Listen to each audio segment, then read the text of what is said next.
for me, portrayed quite a number of the issues around what we're going to discuss in the presentation as we go on this evening. So just a little bit about me. I set up Soul to Soul Connections back in 2021, just at the height of the pandemic. I think we're all locked in our homes at the time, wondering how we're going to spend our time working, how we're going to continue earning a living. And I felt, for me at that time, it was an opportunity to focus on something that I'd been passionate about, and I really wanted to make it come alive. So Soul to Soul Connections, it was a bespoke matchmaking service for individuals from an African or African Caribbean background. And I basically used the model from principles from our ancestors in the Caribbean. The background to that was that probably about 15 years ago, when I was very keen to be in a relationship with someone who was culturally appropriate, I felt that the online service really wasn't for me. And I approached an Asian matchmaking company to see if they had any suitable matches. Now, they advertised their services as not only Asian, but being able to have individuals from African Caribbean community. And whilst I paid my money and I wasn't happy with the service purely because they only had 2 individuals from an African Caribbean on their books, I was a little bit dismayed that I had to approach an Asian organisation in order to fulfil the needs of myself as an African Caribbean woman, obviously born here in the UK. I paid a lot of money and I didn't get anything out of it. What I also felt at the time was that a lot of my peers were also quite keen on doing exactly the same thing. And when I set up the service, I had a whole heap of interest from women. All in all, the men, I think they showed some level of interest, but they weren't willing to sign up to the subscription. And so sadly, because of that, I decided just to let the service run its natural course. And whilst we are still registered, I have actually ceased in terms of matchmaking any individuals since 2022. So that's really how it sort of came about back then. Hugh's going to tell you a little bit about himself. Hugh, over to you. All right, thanks, Zora. So my name is Hugh Mayers with an A. I'm a counselor and psychotherapist and also a relationship coach. I first got into counseling after working for some time in Feltham HMP. I worked at the young people's establishment. Started working there in 2003 in the role of safeguard and became interested. I had the opportunity to do some very basic counseling training and I became hooked in. It was love at first sight, so to speak, my first taste of a counseling course, and I've never really looked back. And since then, I went on to qualify as a counselor in a humanistic approach. Then I later on went and learned about rational emotive behavior psychotherapy, and also I trained as a supervisor for counselors and psychotherapists just last year. I also had a role in the broadcast media world on the satellite dish for a religious station, and I had a show called It Takes Two. However, it was a very good opportunity to learn about broadcasting, about working in a TV station, things of that nature. And it was a phone-in show, and we had people writing in, and we had live shows as well.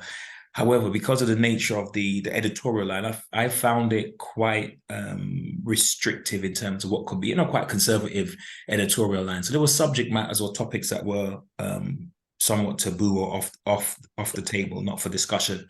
And so I went on to start to broadcast on YouTube. So I have a YouTube channel called Hugh Mayers TV.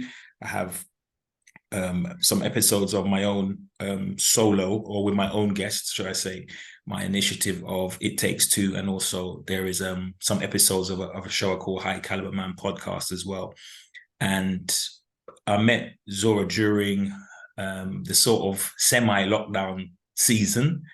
And she had approached me to be a part of Soul to Soul's Connections. And at the initial inception, we were partnering up. However, I think the word that comes to mind is capacity. My having my hands in so many different pies. And I didn't realize the phenomenal amount of work that it takes to actually engage and to take that business off the ground. And with the, the other aspects of lockdown and things of that nature. So I stayed a background support, although I was no longer part of the business as such, but we've always kept in contact. Hence, I'm here today. So I'm really looking forward to today, and not so much like a speech or a lecture, but a real interactive, conversational type of thing. Because I know every one of us is a subject that we're going to all have experience in, even if there are, some of us that may have worked in, whether it's the relationship counseling or the matchmaking service or whatever the case may be. We all got some kind of experience in love, I guess. So I'm really looking forward. So yeah, but that's me in a nutshell. All right. Thank you so much. Thanks, Hugh, for sharing your experience and background and our journey together. For the rest of the session, it is going to be interactive. It's really important that we get to hear your views and your thoughts as well. Together, Hugh and I have come up with this presentation. We did some what do you call it? Brainstorming? Yeah, brainstorming, blue sky thinking, whatever it is. And we really wanted it to have a sort of a relevant global approach. And at the end, we've got a few tips for you to take away to use in your relationships if you're in any. But really, throughout the whole sort of journey over the next 1.5 hours, it really is for you to interact with what we believe the issues are in terms of some of the myths surrounding Black relationships. So what are the essential challenges that some couples face? In the main, we felt that expectations were one of the main issues. And part of that was the community that we're in. What were the expectations from those individuals that we are around? And what pressures do the community that we're in present to us as individuals? We also felt the social media played a part, and in some cases, the likelihood of failure in terms of expectations we felt were relatively high. People actually didn't believe the relationship would work. So if you're in a relationship and you're very keen, if the expectation from those around you are that it's likely to fail, obviously that's likely to filter through in how you feel about your relationship. The other thing that we felt were some differences between white collar versus blue collar lifestyles. And whilst that sounds very academic, we were basically thinking that a lot of individuals have moved up the social scale and are now in quite established jobs where we consider they're well paid and where we consider them to be white collar sort of roles. A lot of our counterparts haven't really had that opportunity to move up the occupational ladder, and in so doing, that sometimes presents a conflict. Now, Hugh, I don't know what you feel about some of the issues that we explored. Do you want to elaborate on any of those? Yeah, definitely want to talk about social media, the impact of social media.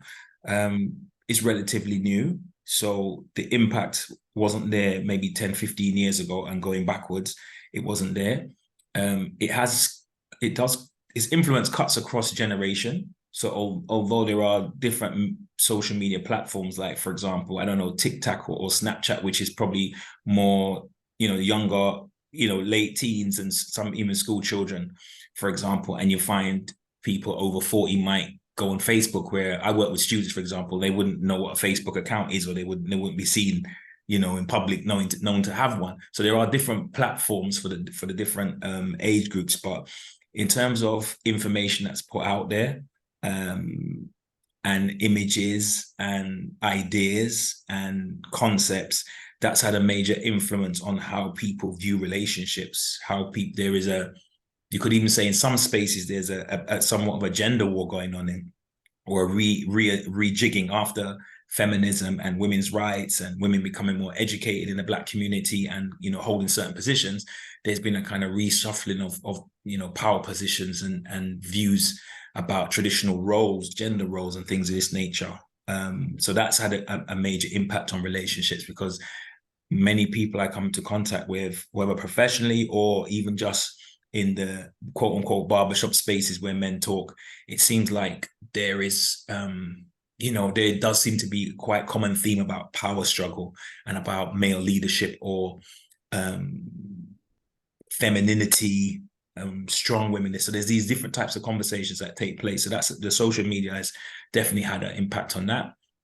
And also the factor of white collar vis-a-vis blue collar workers. What I've observed, even anecdotally, although I believe there are figures suggest, stats to verify this, is that in the Black community, particularly the Caribbean aspect of the Black community, women in general, young women, in terms of graduates and women who hold professional positions in more what we consider white collar industry, there is a lot of Black women in these spaces, and sometimes it creates a challenge in finding mates that may have the same worldview or compatibility. And it's not to say that a lot of the brothers haven't arrived or haven't accomplished over the years in terms of their chosen field of work, but it may be that it's in a kind of blue collar field. So you have somebody that's a builder, or they own their own trucking company, or they're into construction or work of this nature, and sometimes it's not seen as sexy or as viable maybe than a gentleman that might wear a suit to work, even if he's earning less money. But the fact that he has this profile, that does cause a discrepancy as well. But I'm looking forward to getting more back and forth in those areas. But I just wanted to put something out there for a bit of food for thought. Yeah, thank you. In terms of the expectation of likely failure, I have to say my own personal experiences have been when I have embarked on relationships with in men from my own cultural background. The response that I've received is things like, well, you know what's likely to happen, don't you? And I've always been thrown back by that expression, as if to say, what do you mean by that? And what I believe these individuals are hinting at is, well, you know it's not likely to last, don't you? And for me, when I've been really positive, very, very upbeat about the likely success, I've been really hurt by those expressions. So I think that sort of ties in sometimes with the community and the people that you're surrounded by in terms of expectations. But before we move on to some of the other challenges, what I'd like to do is open up the floor and just listen to feedback from anyone who feels that they identify with some of what we together, both you and myself, what we've identified. Are there any other expectations that we have failed to identify? So let's see who we've got in the room. Now I know that Mary's patiently been waiting and listening rather. Would you like to share what your thoughts are, Mary, in terms of expectations? Are we hitting the right spot, or are we not hitting the right spot? Are we completely off track? Do you identify with any of those? You'll have to unmute yourself. Thank you. Yeah, I do apologise that I am in a public space because I was heading home brought my laptop with me and Oh, wow. didn't quite make it home. So I stopped in one of my, I belong to a members lounge. So there's a little bit of background noise. So I do apologize for the background noise. But Is I it a was just, gentleman's club? Well, no, for it's the and It's the ladies. South Bank Royal Festival Hall. So you Oh, can wow. imagine it's Friday evening and there's a show on. So you can imagine there is a lot of people milling around. Yeah, I'm sure. But going back to the point that you made, Zora, in terms of people making the assumption that, well, that relation, that's not going to work, don't you? And Yeah. I'm not sure if you were alluding to the point that it's a mixed couple, a mixed race scenario. I'm not, but what I'm saying is that I know I've made um, decisions in terms of relationships, and a lot of other people's uncomfortableness is what actually comes out of, that's not going to work. It's because, no, that's because you may not choose to go down that road. However, it doesn't, because I've got a mixed race son, and that was in my first relationship. I was very young at the time. I then had a 20-year marriage to a black man, and I had a black daughter. So I've got a mixed race son, black daughter. And then when my marriage broke down, I went out with a mixed race guy and then had another child. So I've got 3 children with 3 different men. But the age, let me just be clear, the age gap is there's a 10-year gap between my first child and my second, and there's a 16-year gap between my second Wow. and my third. Wow. So, I've gone the whole gambit, and I haven't had a lot of relationships, but each relationship has resulted, and there have been significant long relationships. But I remember my first one very young, and that assumption that ain't going to last. Well, they were right. It wasn't while we were very young. But similarly, my third relationship is the same thing. That's not going to last. And I just thinking, well, that's your business. It's not mine. But how And did they, that affect you as you move forward in that relationship? I mean, do you think or it was it at the was back of your not good. mind, or did you completely dismiss it? Well, interesting enough, a lot of that acrimony came from my family, my actual birth family, Wow.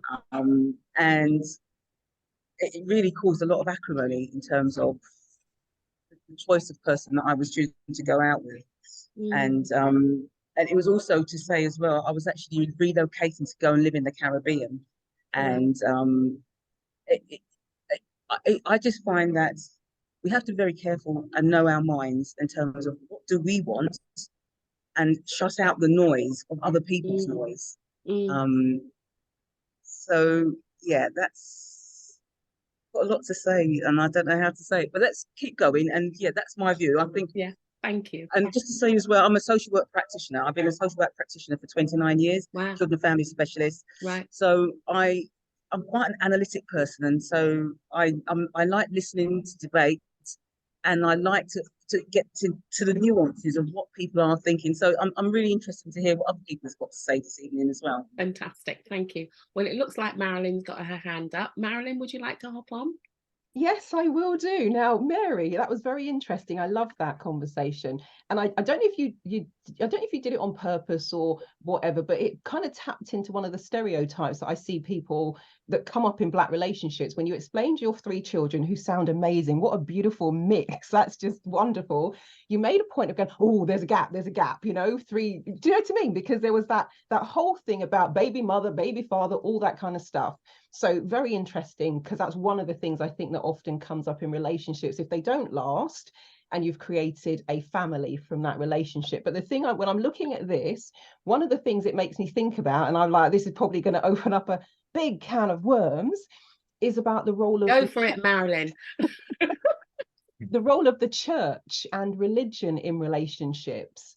I have found that to be absolutely massive from a number of different facets. So, for example, as you may know, Zora, I'm quite esoteric in my approach. And I've met people who, when I say I'm a hypnotherapist, sometimes I can see them twitching straight away, or they won't twitch straight away. They'll kind of keep it down a bit, but eventually, as conversational normally time rolls on, I then start to notice little nuances coming in terms of, well, maybe shouldn't be doing that, or I'm like, what century are we living in where when you think about the mind, empowerment, etc., and almost I could hear people parroting, not what they maybe necessarily think, but what their pastor would say. And I'm like, okay, we need to just stop right there. You need to be thinking for yourself, making your own decisions, not speaking through someone who is not here, because that then creates a situation. There are 3 people in the room, in the space. So I'm actually really interested to hear other people's thoughts about religion, the church, and the way that that can come into the dynamic, particularly if both people don't think exactly the same or go to the same religious establishment. So when I was looking at that list, that's the one that I immediately thought of. But I'll leave it there for now. Thank you. So that really ties into the community and those people who surround you in the community, certainly from the religious aspect. Is there anybody else in the room who would like to hop on? Do you know, we've got a small intimate group today, and I'd like, if you wouldn't mind, Emma, John, Pauline, if you could put your, thank goodness, thank you so much for putting your cameras on. Pamela is sitting there quietly. I can see you. Don't you think you're going to get away with it? Now, Pamela, I'll be very interested. Pauline, don't go away. I'll be very interested in what you ladies think too. Don't whiz away. Now, Pamela, you're on mute. So if you want to unmute yourself when you're ready. What are your thoughts? I suppose the thing is that one thing that I think I would have liked you to look at is how past family relationships actually impact on how you have relationships with men. Ah, so historical how you're brought up. And also the other thing is its role model, because I mean, my dad was very much a very stereotype West Indian dad, where, you know, he had, I remember going to school when my brothers and I first arrived in England, and somebody in the class said to me, "Oh, you've got a sister up our road." I go, "No, I haven't." I mean, I must have been about 12, and I waited, I don't know why I waited for my mum to be there. And in front of my mum, I said to my dad, "Jennifer said there's a girl, you've got a child up the road." Oh, my dad went absolutely ballistic. Anyway, so that was one. And then my brother went to school, and the same thing happened to my brother as well. And then, I mean, it was hysterical at the funeral, because then we realized that, I mean, he's got a child younger than my own children.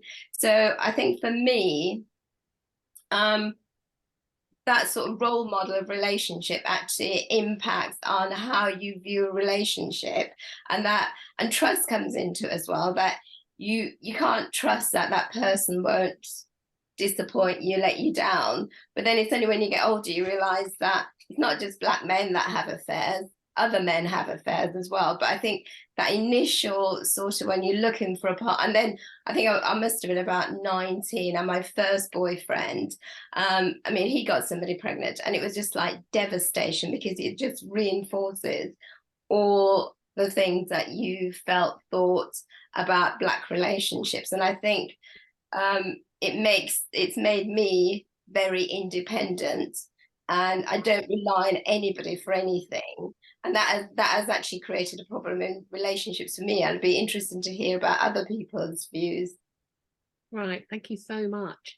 Can I just come out on that, because of course you can. Pamela raised something so important. There's this famous psychiatrist and psychoanalyst named Piaget, and also another one called Bowlby, and they did some work around this thing called attachment styles. There's a whole set of work about attachment theory, and Pamela mentioned about, you know, how you were brought up. So the attachment's talking about the kind of bond or relationship you had in your like really early years, you know, your really infant years, and how you bonded with your primary caregivers, whether that was you grew up in the Caribbean with your grandparents because your mom had to leave you behind, or if it was your mom, or you was brought up in foster care, but whoever it was, but what kind of attachments in terms of like hugging, how affection was dealt with, and what you saw modeled in front of you as well. And like there's an argument to say some of those things replay when we get older and then we meet our romantic significant other, how do we, you know, bond with people? Or are we avoidant? Are we scared of being abandoned? And so that we have certain patterns and now we act out as well. So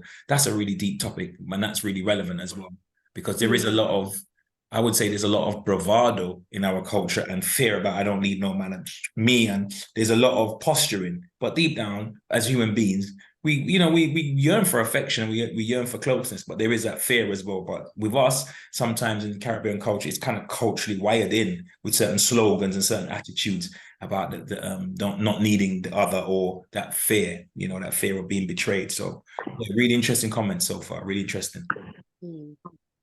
Mary, we'll come back to you in a second. Interesting, you mentioned Bowlby and Piaget in theory. When I was training as a social worker, Bowlby attachment theory, etc., there was a lot of debate. I mean, like I say, I was a practitioner I've been a practitioner now for 29 years.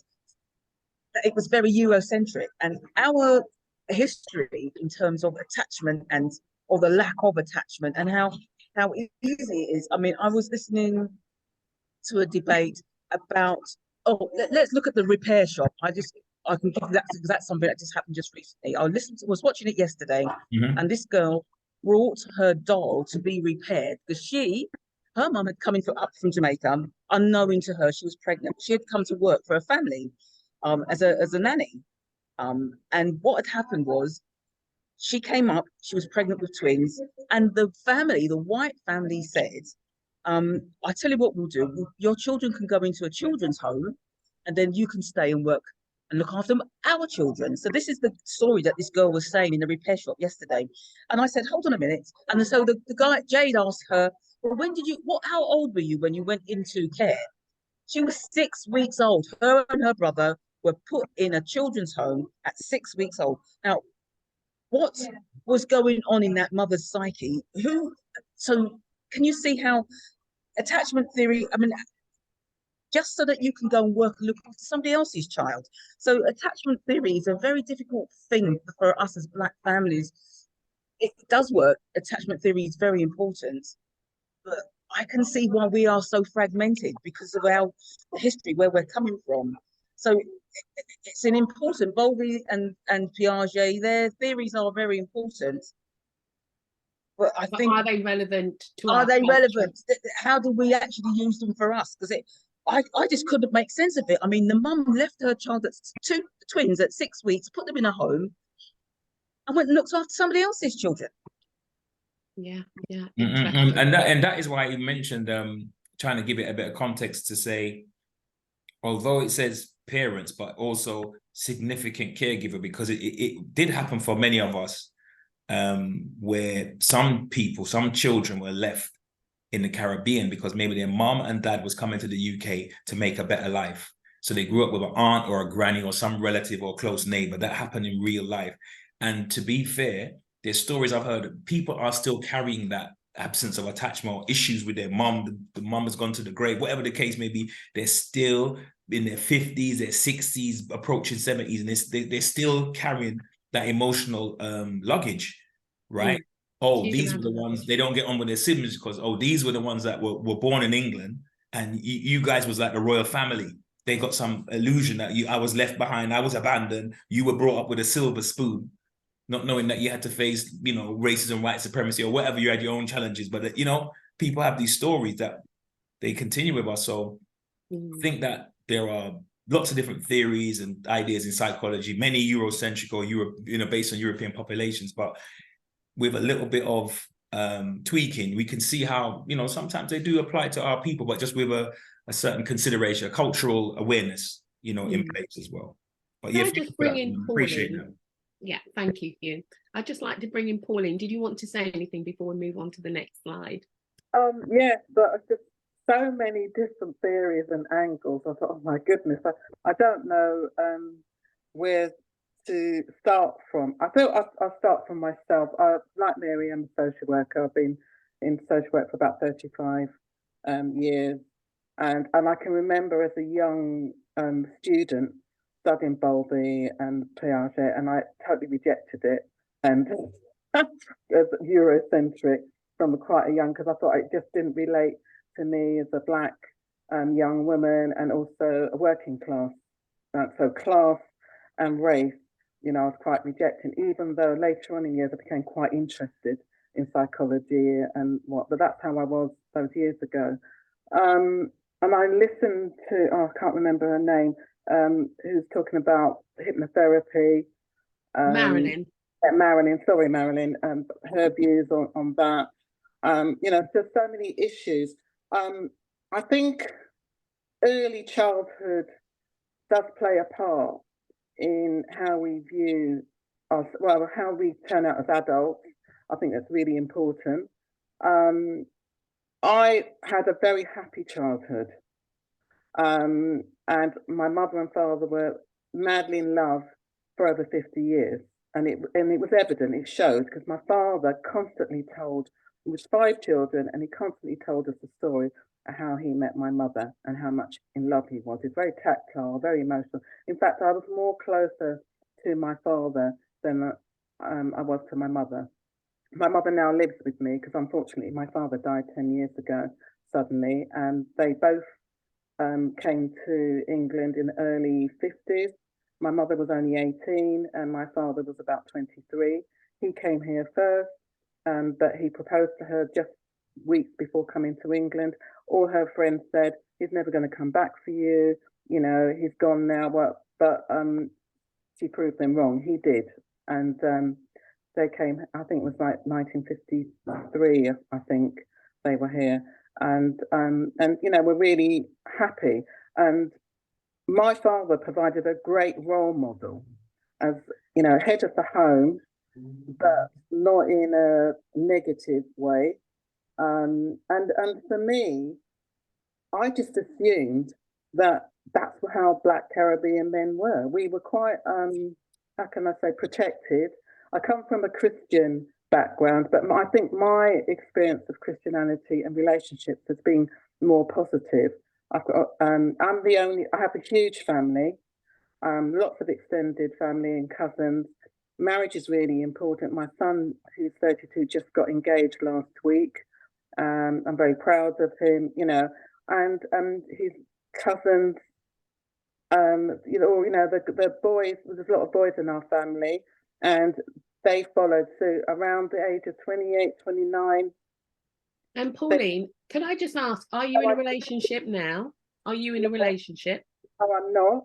And so I would say my issue has been, I followed this dream that I used to say, before my father died, I used to say, look, Daddy, you know, you brought me up thinking that this is how Caribbean men are, but they're not like you. How were they? Well, a lot of them, very few of them grew up with a father, for a start. So they didn't have a role model. They didn't know what it means to be a man. They didn't know what it means to be a father. They didn't know, no role model to be a husband. Nothing, no pattern to follow, because they had fathers who some of you described had affairs, were not looking after their family, and that's what they know. But it's not to say they didn't try. Many of them tried, but it's almost like they're mimicking and acting it out. But deep down, it's not from the core. You know, it just seems so fake. So how did that manifest in your relationship then?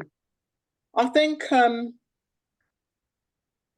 it was quite hard for me. I mean, my first real relationship, which is the result of my son, he ticked all the boxes as a professional man, white collar, very successful even today. You know, good looking, handsome, earning power to provide for me, ticked all the boxes. I didn't know until I was pregnant with my son. After 10 years of relationship with him, I didn't know that he'd been in care from birth, around 6 weeks old. His mother gave him away, because that time, what people are forgetting, to be a single parent in the 50s and early 60s was a huge stigma. Yeah, shameful. Yeah. Shameful. Not, you know, in the Caribbean, you know, you could get by, parents, you know, you keep your child. In this country at that time, And I remember, because I started social work young, I was 22, 23, and all I could hear is how awful, if you were a single parent, how negative that was. I wasn't married when I was pregnant with my son. And I remember going to hospital and speaking to the gynecologist. And the first thing he said to me was, "Do you know the father?" That was a stereotype. Because I'm a black young woman. Do you know the father of your child? And I was like so overcome, thinking, what? So, and that was only in the 90s. So never mind. Where are you now? What happened? What was the outcome of that relationship? Unfortunately, we broke up, and it's quite sad because he had unresolved issues about his early childhood. The pregnancy brought up, in fact, when I was about 6 months pregnant, he then decided to look for his mother because he didn't know who she was. He knew his father. He'd been in care for many years, in and out of care. He ended up living with a white Irish family.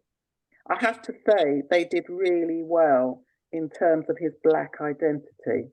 I can't fault them in that aspect. They did try hard, and he's strong black identity, his black history, and whatever. So there's no fault there. Having lived with a white family, if it's the right family, you do well. And I think that's because he did so well academically as well. But I forgot what I was saying. What did you ask me? Where the outcome of the relationship, So when I was 6 months pregnant, he decided to look for his mother, and he found her, and he found out that he had 4 sisters, and his mother was married, and 4 sisters. They were very excited to see him. I tend to think, though, but I don't know, that there was their brother. They didn't know they had, but he was successful filmmaker. I'm not going to say anything more because you most probably know about him. And so I think it was more about that. They could be proud. Oh, well, he's famous, is this and that. I remember being angry. I asked her, "Why did you give your baby up?" And she said to me that when she met her husband at the time, he said he would not take her with the baby. Wow. So she gave her baby in care. And I was really, and as a social worker, now for 10 years, I was in a relationship with my partner at the time. He knew I worked with children, I did adoption, I did fostering, and I used to talk about children. He never said all those years until I was pregnant. And while I was pregnant, he took me outside London to visit this big house. It was being redeveloped in flats, and I thought, oh, he's maybe going to invest. And I said, "Why are we here?" And he said, "This is where I used to live." I said, "What do you mean? I didn't know you lived outside London." And then he told me the story of the children's home. Wow. And when I found out, every Christmas we would spend some time with his father and his wife. This is the other family, but we would always visit this white family. And it was always Christmas. And I'm thinking, why are we visiting this family? And then when I was pregnant, when I had my baby, the white ex-adoptive mother, she came to me and she said, your partner, he had a terrible time growing up in children's home, and he was abused, physically and emotionally abused. So those scars, when we split up, because I felt it was the right thing to do for my child at the time, and I don't regret it because I've got a well-balanced young man who's forging on to hopefully getting married next year, or the year before, celebrating. And my ex-partner went on to marry, and at that time I felt, oh gosh, it's working with her, because they were married for 10 years. But one day, one of his half-brothers rang me out of the blue, and he said, "Pauline, never think that you failed. It always looks different from the outside." My brothers had 10 years of hell. That couple, they have a daughter who's around 18, 19, and she now has mental health problems and emotional problems. I'm going to pause you there, because I want to hear your views as we go through the presentation. But before I move on, thank you. It's fascinating, your story. I could sit and listen to them all day. I was captivated. I was really captivated. Yeah, absolutely. There's much more, I'm sure, that Pauline will share with us as we go through. Right, on to the next slide. What were we thinking, Hugh? Right, and I think this has been hinted on as we've heard other couples' commentary. What we've also felt in terms of challenges that Black couples are likely to face, and this has been hinted on, were internal power struggles. Essentially men being at the so-called, technically at the head of the family, but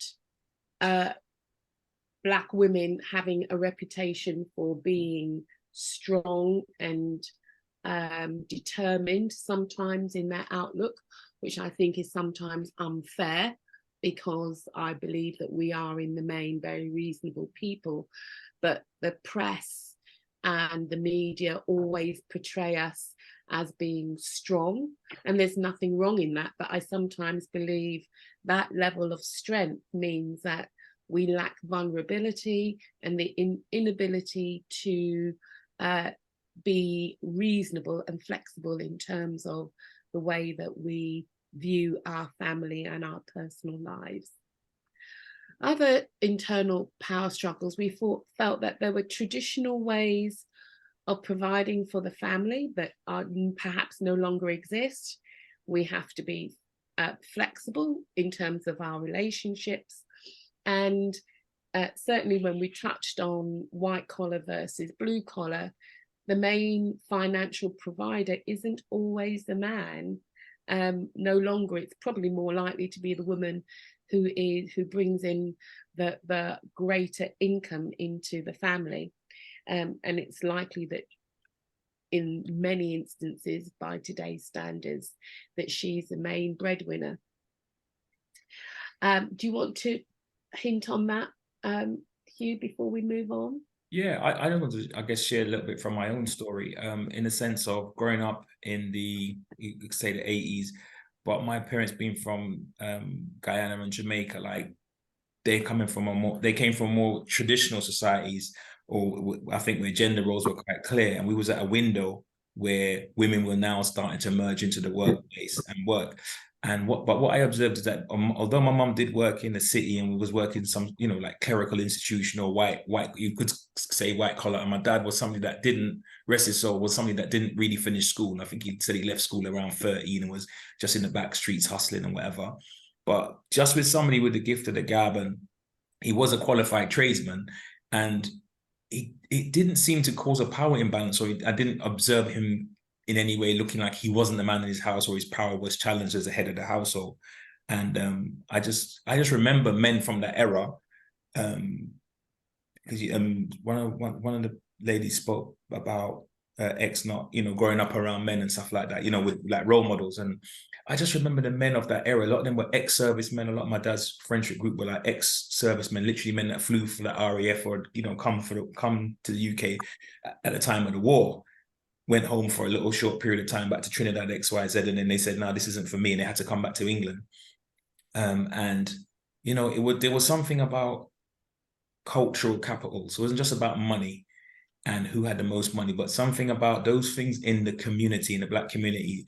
These men that carried themselves a certain way. As I said, a lot of them were ex-military. I never really processed it at the time, but looking back made me understand, oh, this is where, you get a sense of discipline and a sense of being organized. And I think that is quite something that's quite unfortunate in the current era that we live in now. As I work with a lot of young men, I work with male students in a lot of the work that I do, teenagers and stuff like that. And they really are robbed of that experience or that kind of cultural capital. So materially, they're a lot better off than my peers or, people I might have grown up with in terms of having an iPhone and having certain technology. But in terms of cultural capital, it's going to be really interesting in the next generation because of the type of men that we're producing. The potential is there, the brilliance is there, but there's a masculinity, femininity struggle that's taking place in the Black community right now, and a reorganization. Yeah, just wanted to Do you just think say there is, do you think the feeling amongst young men is that they're being emasculated by the level, the internal struggles between themselves and Black women who are forging ahead in their careers and bringing in quite high incomes? Yeah, I think do think that.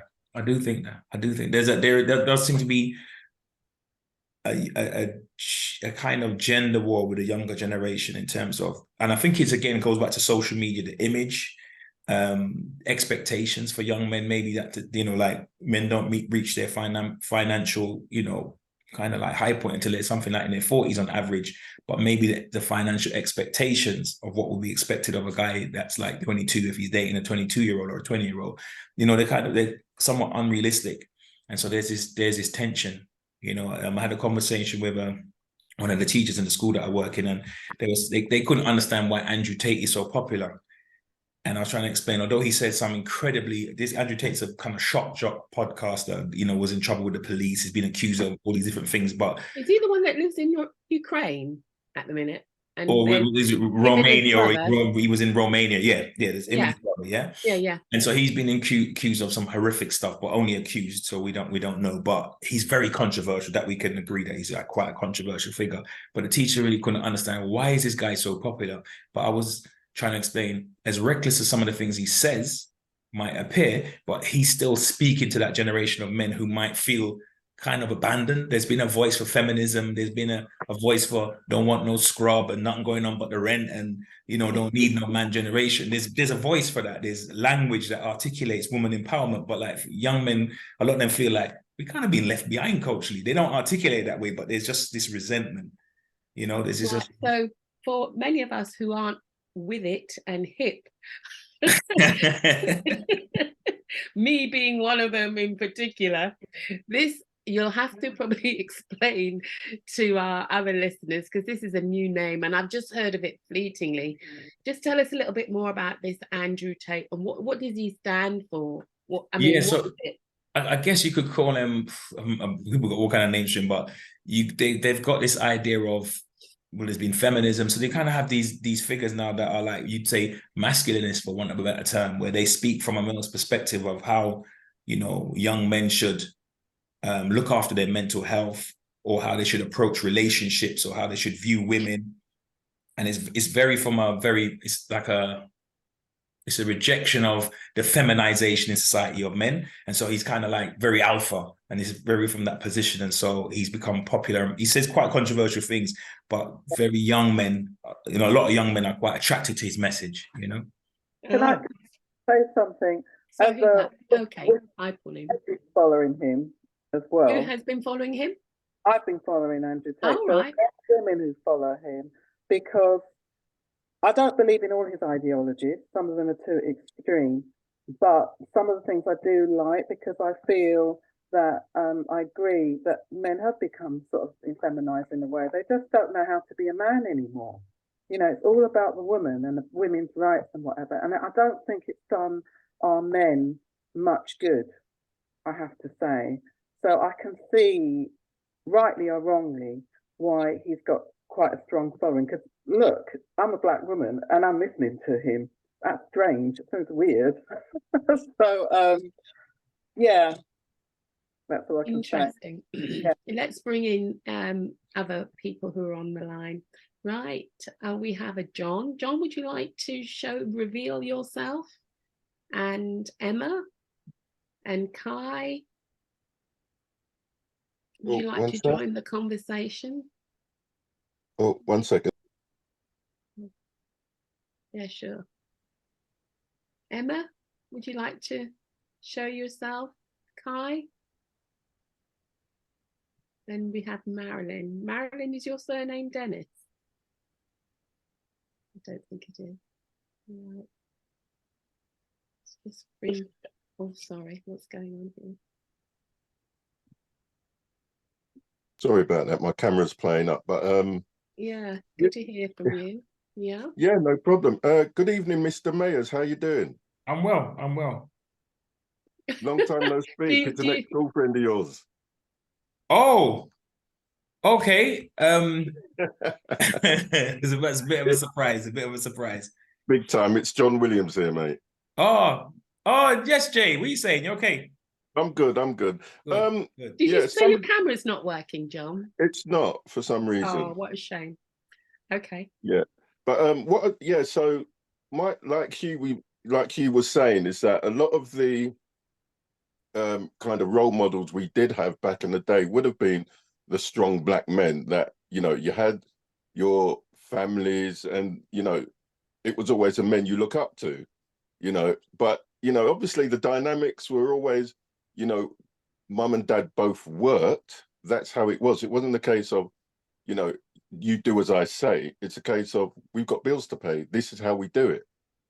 You know, so it was a case of, you know, you kind of look at certain things. It's like, okay, this is what it is. We're about progress. You know, we want to progress as much as humanly possible, because back then, you think, you know, your wages weren't that great, and as Huey alluded to, is the fact that, you know, the wages weren't great, and you know, a lot of our parents could barely read or write. You know, but what was so amazing about that generation was people looked at them as being not very clever. But you're not very clever, but you have, you know, rent parties to pay rent. Okay, you've got children here, you might have children back home, and you still manage to send money to them. And these are people that aren't very bright, really.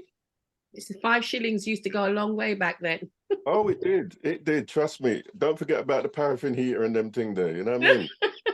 Oh yeah. And the partner money, and the part, as he said, people were considered not academic and intellectual, but they had partner. Somehow the dots joined up, right? The dots joined up. Partner's still running today. Okay. Yeah, I'm a member of a partner. Yeah, I got my hand this month. All right. But you see, that's the thing. I mean, we were fortunate that, you know, we were that generation that we started to get our foot in the door. We started to, you know, understand more about the twice as hard syndrome. And, you know, I've passed that down to my kids now. And one child is currently in Qatar teaching, and the other one just finished at Birmingham Uni. I've been married, this year will be 25 years. Oh, congratulations. Yeah. You know, and at the end of the day, as a black couple, you know, it's a case of, you know, the same thing again. You know, we keep it moving. You know what I mean? It's that we're there for the kids. How do you keep it moving? What's the dynamics? What's the magic recipe? To tell you the truth, it's the fact that we appreciate that what everybody's different. The fact that, you know, I've got a weird sense of humor. You know, she's the one that's more focused. Do you know what I'm saying? So it's a case of, we balance each other out, but it's a case of, like, when it came to the kids, it was all about the kids. You know, with school, we were on them. You know what I mean? It's a case of, look, playgrounds for playing, classrooms for learning. You know, if your friends don't want to mess about, that's on them, because we weren't taught that, you know what I mean, being smart is cool. So where do you think you got your role models from, John? Well, definitely, you know what, you learned a lot from school, as Huey will tell you, learned a lot from school, but then it's also the people around you, you know. So because when we were coming up, our village was our cousins. Do you know what I mean? And 9 times out of 10, you would have the father and the mother, you know, and, you know, you'd have the odd single parent here and there, but it wasn't seen as a thing. It's just a case of, you know, you're just getting on and raising your child. That's it. You know, that's true. Actually, I have to say, when I grew up, being a single parent wasn't something that was common. I don't remember ever seeing it in my peer group at all. Yeah, everybody had strong parents, and the moment you crossed the threshold, when you got home from school, you're an English child in the classroom, but the minute you crossed the threshold, you became a child of West Indian parents, and you lived by those principles. Well, that was it. Yeah, indeed. Yeah, it's, you know, so I think what happened, one thing I want to hit on though is that, and I think it's been brought up, and I think you said it, I think where it's all about, we've had this thing about independent women, where it's like, well, I've got this and I've got that. What you bring into the table, because it seems like a lot of women are missing out on good men because guess what? Oh, he don't earn as much as me. Oh, he doesn't this. Oh, he doesn't that. It's not about what you earn, it's who you are. There's people that might earn more than you and will treat you like dirt. Exactly. Yeah. I have to say, when I had my service Soul to Soul,